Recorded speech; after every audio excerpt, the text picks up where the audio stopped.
नमस्कार दोस्तों। आज हम बात करेंगे एक बाबा के बारे में।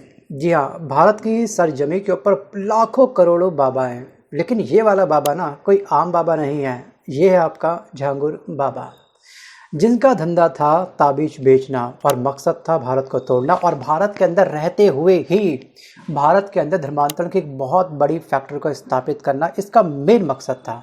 अब आप लोग ये सोचेंगे कि भैया हमने तो जितने बाबा देखे हैं सब हमको भोले भाले लगते हैं, सब बाबा तो काफ़ी भोले भाले होते हैं, लेकिन ये बाबा भोला भाला बाबा नहीं था। जी हाँ, ये वाला बाबा 106 करोड़ की माया में लिपटा हुआ था।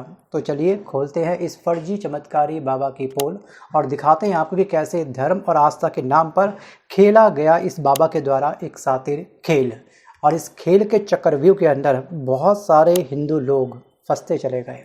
शुरुआत करते हैं, इसके पहले जानते हैं पृष्ठभूमि क्या है, झांगुर बाबा आखिर किस चिड़िया का नाम है। सो गाइस, झांगुर बाबा एक ऐसा नाम है जो पहले गली मोहल्लों में ताबीज और अंगूठियाँ बांटता था। लोगों को कहता था कि इसे पहन लो, आपका कर्ज मिट जाएगा, बीमारी भाग जाएगी, बाबू को सोना, सोना को बाबू मिल जाएगा। जी हाँ, और उसके बाद भारत में जहाँ लोग दोस्तों काफ़ी अधिक परेशान होते हैं ना, वहाँ पर इस प्रकार के धंधे काफ़ी फल फूलते हैं, वो भी बहुत ही स्पीड के साथ ग्रो करते हैं। लेकिन धीरे धीरे बाबा बना पीर बाबा। हिंदुओं के लिए कह सकते हैं दोस्तों झांगुर बाबा, और मुसलमानों के लिए बना ये पीर बाबा। लोग उन्हें चमत्कारी समझने लगे और बाबा जी यहाँ पर, जी हाँ, बन बैठे कहीं ना कहीं धर्म के एक बहुत बड़े प्रधान, धर्मांतरण फैक्ट्री के बहुत बड़े प्रधान। लेकिन असली खेल तब सामने आया जब उत्तर प्रदेश के एटीएस ने, मतलब कि एंटी टेररिज्म स्क्वाड ने इन्हें धर दबोचा। भाई, इनको पहले क्लू मिला होगा कि एक बाबा ने जन्म लिया है धरती के अंदर, इस तरह से वो धर्मांतरण करवा रहे हैं। और यहाँ पे ना यूट्यूब पर आपको किन किन लोग इसके जाल में फंसे हैं उनके तमाम इंटरव्यू आपको इस समय यूट्यूब पर अवेलेबल हो जाएंगे। ठीक है, अगर मैं उन सबके क्लिप यहाँ पर अटैच करूँ तो वीडियो लेंथ बढ़ सकती है। वापस आते हैं टॉपिक की तरफ। और अब इस बाबा को क्या करा, एटीएस ने धर दबोचा और इसके जो अकाउंट थे जब उसको खंगाला तो भैया यहाँ पर पुलिस वालों की, एटीएस डिपार्टमेंट के तमाम जितने भी अधिकारी थी, उनकी आंखें फटी की फटी रह गई, क्योंकि एक बाबा के पास निकला 106 करोड़ रुपया। सोचिए, वो जो अकाउंट में रिफ्लेक्ट हो रहा था, और कुछ पैसा ऐसा होगा जो शायद किसी और जगह दबा पड़ा होगा। कुल 40 से ज़्यादा इसके बैंक खाते थे, और इन खातों में मिडल ईस्ट से करोड़ों की फंडिंग आ रही थी। और ये सब ताबीज बेच करके दोस्तों क्या कमाया जा सकता था? आपको लगता है ऐसा? 106 करोड़ प्लस अदर प्रॉपर्टी, एक व्यक्ति के नाम पे 40 बैंक अकाउंट खोले गए हैं, सोचिए। सो गाइस, ये सब ताबीज से बेच करके मेरे हिसाब से तो नहीं कमाया जा सकता, लेकिन आँख में जिसके ऊपर धर्म की पट्टी बांध रखी है, जिसको लगता है कि हाँ हर बाबा अच्छा होता है, तो उसको समझाने का, परिवर्तित करने का प्रयास इस वीडियो के माध्यम से बिल्कुल नहीं करने वाला, क्योंकि वक्त से बड़ा गुरु कोई नहीं होता। जब आंखें खुलेगी उस इंसान की अपना खुल जाएगी। लेकिन दोस्तों, ये कोई चमत्कार नहीं है, बल्कि एक संगठित अपराध था, एक बहुत बड़ी प्लानिंग थी, इसके पीछे कई लोगों का एक बहुत बड़ा हाथ था। और एटीएस की जांच में जो बात सामने आई है वो और भी खतरनाक है। और इस झांगुर बाबा के द्वारा एक रेट कार्ड बनाया गया था कि मैं किसी लड़की का अगर धर्म परिवर्तन करवाऊंगा तो मुझे इतना पैसा मिलना चाहिए। जैसे ब्राह्मण या फिर क्षत्रिय लड़की का अगर धर्म परिवर्तन होगा तो इस झिंगुर को, मतलब इस झिंगुर बाबा को 15 से 16 लाख रुपए दिया जाएगा। और इसके अलावा अगर कोई लड़की पिछड़ी जाति की होगी, अगर उसका धर्म परिवर्तन ये बाबा करवाएगा, झिंगुर करवाएगा, तो उसको मिलेगा 10 से 12 लाख रुपए। और अन्य जाति के लिए 8 से 10 लाख रुपए। और जो सिख लड़की है, अगर उसका धर्म परिवर्तन होगा तो उसको मिलेगा 15 से 16 लाख रुपए। सोचिए, ये था इसका रेट कार्ड। एक बहुत बड़ा रैकेट चल रहा था धर्म परिवर्तन करने का हमारे हिंदुस्तान के अंदर। और ये जाल केवल हिंदुस्तान के अंदर नहीं था, ये फैला हुआ था अन्य देशों के अंदर भी इस तरह से। सो गाइस, झांगुर की साजिश सिर्फ एक्चुअली यूपी के, मैं कहूँ तो बलरामपुर जो स्थान है यहाँ तो सीमित नहीं थी, बल्कि इस राज्य के अलावा अन्य राज्यों में भी ये फैला हुआ था। जैसे मुंबई हो गया, लोनावला हो गया, पुणे में इसका नेटवर्क बिल्कुल तरीके से मतलब विस्तारित था। इसने मतलब अपनी सब ब्रांचेस खोल रखे थे, अपनी फ्रेंचाइजी खोल रखी थी। मतलब कि मावल तहसील में 16 करोड़ की ज़मीन खरीदी गई थी इसके द्वारा। और लोनावला में इसका एक फार्म हाउस है। कॉलेज खोलने की इसकी एक बहुत बड़ी प्लानिंग थी। इसके पास एनजीओ भी है और बुटीक का एक बहुत बड़ा जाल था। और ये सब था दोस्तों आसवी बुटीक के नाम से। और इसकी एक ट्रस्ट भी थी जिसका नाम था आसवी चैरिटेबल ट्रस्ट। और ये आसवी इंटरप्राइजेस के नाम पर से चल रहा था ये सब कुछ। सोचिए, इनके जरिए इसने अपने 8 बैंक अकाउंट खोले थे और मिडल ईस्ट से पैसा बहता रहा, इन अकाउंट की तरफ पैसा आता रहा, आता रहा, आता रहा। सोचिए। और सबसे बड़ी कल्पना, कल्पना नहीं, आप एक्चुअली सबसे बड़ा एक न्यूज़ मैंने देखा था कुछ समय पहले, आपको यूट्यूब पे वीडियो मिल जाएगा कि इसने क्या करा, पूरे परिवार को ही क्या करा, उसने चेंज कर दिया। मतलब कि मुंबई के एक मिडिल क्लास परिवार की कहानी आपको मिल जाएगी। फिलहाल उनका लाइव इंटरव्यू है, यूट्यूब पर आपको मिल जाएगा। और ऐसे बहुत सारे इंटरव्यू पड़े हैं आज के टाइम पर यूट्यूब के अंदर। रिसेंट की वीडियो आप देख लीजिएगा, झांगुर बाबा स्कैम के नाम से टाइप करेगा, लिस्ट लंबी चौड़ी खुल के आ जाएगी। अब दोस्तों यहाँ पर ना इसने क्या करा, इस पूरे परिवार का ही धर्म परिवर्तन कर दिया। हस्बैंड वाइफ, हस्बैंड का नाम है नवीन और वाइफ का नाम है नीतू, और इसकी एक बेटी भी थी। ठीक है, उस बेटी का भी क्या करा, इसने धर्म परिवर्तन कर दिया। और यहाँ पर जो नवीन था वो बन गया क्या, जमालुद्दीन, और नीतू बन गई नसरीन, और बेटी बन गई क्या, सहा। एक्चुअली ये सिर्फ ना नाम का बदलाव नहीं था, बस नाम चेंज कर दिया। ये था संस्कृति, इतिहास और पहचान को पूरी तरह से मिटाने का एक बहुत बड़ा प्रयास इस झिंगुर के द्वारा। और मुझे ये समझ नहीं आता, क्या सच में हमारे कान इतने कच्चे हैं क्या? कोई भी हमारा ब्रेन वॉश कर जाता है। किसी ने 2 शब्द बोल दिए, हमने उसको सच मान लिया, उसको हमने भगवान मान लिया, भगवान के हमने उसको वाक्य मान लिया, उसको फॉलो करना शुरू कर दिया। एक्चुअली जो एनिमल होते हैं ना, एनिमल घास खाते हैं और उनके पास अपना ये नहीं होता, वैसे होता है। अब लगता है कि इंसानों के अंदर एनिमल से भी अब कम हो गया है। और हम इंसान हैं, हमको भगवान ने दिमाग दिया है, क्या सही है गलत है इसका डिसीजन हमें खुद लेना चाहिए, ना कि किसी ने बस बोल दिया उसको फॉलो करना शुरू कर दिया हमने। अगर किसी व्यक्ति ने अपने इस दिमाग की एफडी करवा रखी है बैंक के अंदर, तो उसको इस्तेमाल करते समय, ब्रेक करते समय दुख तो होगा, तो उनकी वो एफडी ब्रेक करेगा आने वाला वक्त।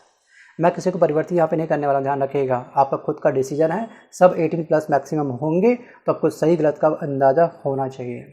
और इस तरह के बाबाओं के बीच में आपको बिल्कुल नहीं फंसना है। जी हाँ, पहले अच्छे से धर्म को जानो, वेदों को पढ़ो, एक काम करो भाई, जो पढ़ोगे ना उससे अधिक नॉलेज मिलेगी। बाबा आपको मैक्सिमम जो बाबा हैं भारत के अंदर, वो अधिक से अधिक ब्रेन वॉश करने में लगे हुए हैं। चलिए मैं आता हूँ फिलहाल वापस टॉपिक की तरफ। अब यहाँ पे क्या हुआ, पूरा फैमिली को इसने क्या कर दिया, चेंज कर दिया। उनकी संस्कृति, इतिहास और पहचान को पूरी तरीके से क्या करा, इसने मिटा दिया, नया स्विच करवा दिया धर्म के अंदर। अब इस बाबा का ना एक प्लान था, एक बहुत बड़ा एजुकेशन प्लान था।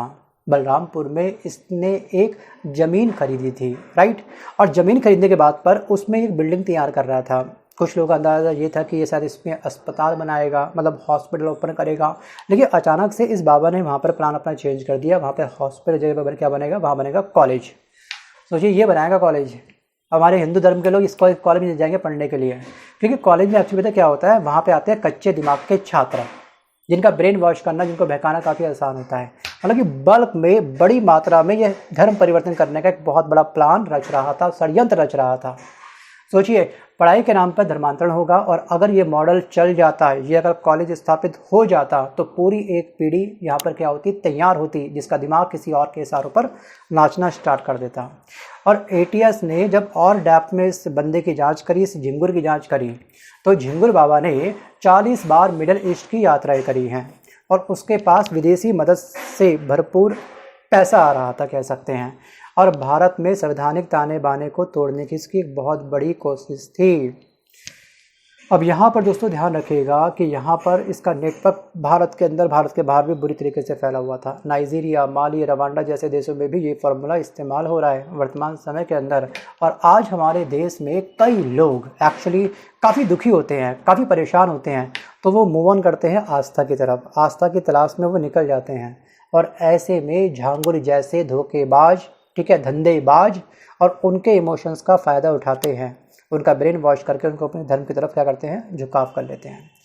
और आपको ध्यान रखना है कि हर ताबीज़ के पीछे चमत्कार नहीं होता, और कभी कभी उसके पीछे होती है, हम कह सकते हैं 106 करोड़ की एक बहुत बड़ी साजिश।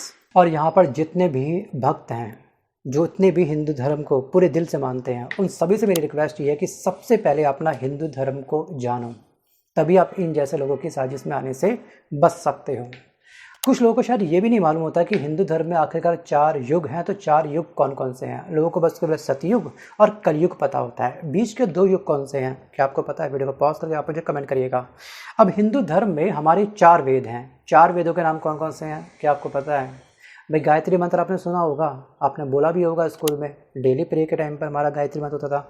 तो गायत्री मंत्र कौन से भगवान को समर्पित है, क्या आपको ये पता है? Think about it. वीडियो को पॉज करके भरपूर आप मुझे कमेंट करिएगा।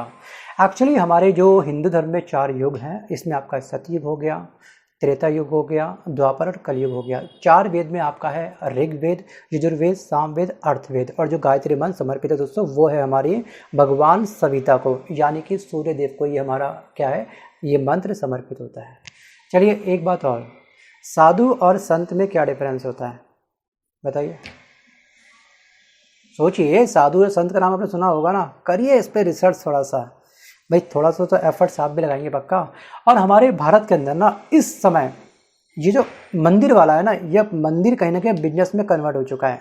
या जब मंदिर मॉल बन जाए ना तो वहाँ शायद भगवान वास नहीं करते हैं। वर्तमान में कुल रजिस्टर्ड जो मंदिर है हमारे भारत के अंदर वो पता कितने हैं, 20 लाख मंदिर हैं जो रजिस्टर्ड हैं, ठीक है, सॉरी जो रजिस्टर्ड नहीं है। और जो पंजीकृत मंदिर हैं उसकी संख्या है 5 से 6 लाख। और जो हमारे फेमस मंदिर जैसे कि तिरुपति हो गया, वैष्णो देवी माता मंदिर हो गया, काशी मंदिर हो गया, कोणार्क मंदिर हो गया, तो यहाँ पर 10,000 प्लस गांवों और कस्बों में छोटे छोटे मंदिर 15 लाख से अधिक होंगे। आने वाले समय में कहीं ऐसा ना हो जाए कि एक पर्सन पर एक मंदिर की एवरेज निकल के तैयार हो जाए। उत्तर प्रदेश में सबसे अधिक मंदिर हैं, ध्यान रखिएगा, उत्तर प्रदेश हजारों धार्मिक स्थलों के साथ में गिनती में दूसरे स्थान पर यह स्थान है। आंध्र प्रदेश हो गया, कर्नाटक हो गया, दक्षिण भारत में हजारों प्राचीन मंदिर इस समय मौजूद हैं। इसके अलावा उड़ीसा है, महाराष्ट्र है, राजस्थान है, बिहार है आदि में लाखों छोटे मंदिर खुले हुए हैं। सोचिए, ये संख्या समय और सरकारी रिकॉर्ड के हिसाब से डेली जे कर्व पकड़ रही है। लगातार मंदिरों की स्थापना होती जा रही है। कई मंदिर दोस्तों क्या होते हैं कि प्राइवेट भूमि के अंदर ओपन होते हैं, वो रजिस्टर्ड नहीं है, उसको तो हम इसमें काउंट ही नहीं कर रहे हैं। सो गाइस, ये हमारे देश के अंदर मंदिर का आंकड़ा जो आपको अच्छे से ध्यान रखना है। मैं अगेन रिपीट करूँगा दोस्तों, कुल मंदिर हमारे देश के अंदर है 20 लाख, राइट। और जो पंजीकृत मंदिर है उसकी संख्या है 5 से 6 लाख। ये चीज़ आप ध्यान रखिएगा। बाकी छोटे बड़े मंदिर मैंने आपको बता दिया। अब मैं आता हूँ वापस टॉपिक की तरफ। अब बात करते हैं कि साधु और संत में क्या डिफरेंस होता है। आपने एक चीज़ अच्छे से सुनी होगी कि हर संत साधु नहीं होता और हर साधु संत नहीं होता। इसका अर्थ सिंपल सा ये है कि साधु त्याग का प्रतीक है और जो संत होते हैं वो जागरूकता और ज्ञान के प्रतीक होते हैं। और यहाँ पे मेरा आपसे एक सवाल और है कि जो हमारे प्रेमानंद महाराज जी हैं वो वास्तविक रूप से साधु हैं या फिर संत हैं। वीडियो को पॉज करके आप मुझे कमेंट जरूर करिएगा। सो गाइस, आज के इस वीडियो में बस कर इतना ही। मिलते हैं जल्द अपने वीडियो के साथ, तब तक के लिए धन्यवाद।